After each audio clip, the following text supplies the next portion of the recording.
Haitian Creole lessons. The more you know, the more you can.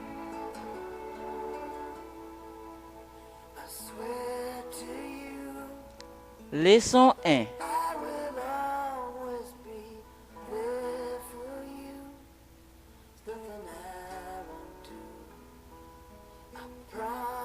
Phrase utile.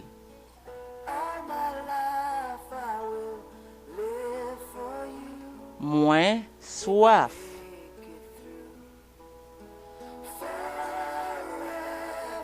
Moins besoin boire.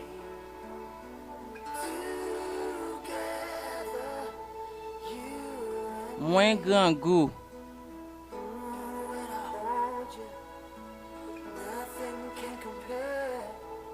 Moins besoin manger.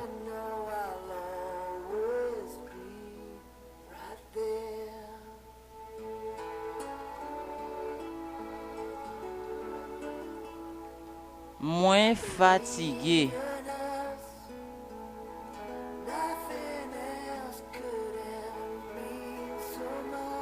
Moins malade.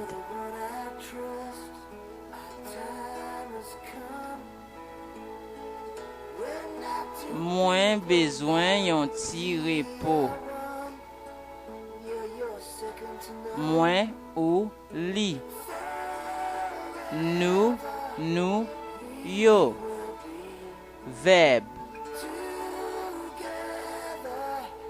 Moins c'est, ou c'est, li c'est. Nous c'est, yo c'est.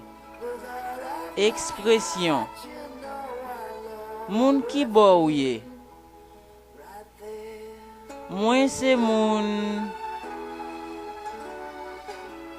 Nan ki peyi ou sorti? Mwen sorti aux États-Unis. Ki nationalité ou?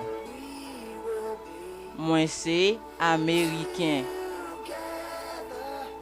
Quelque nationalité? Haïtien, dominicain, français.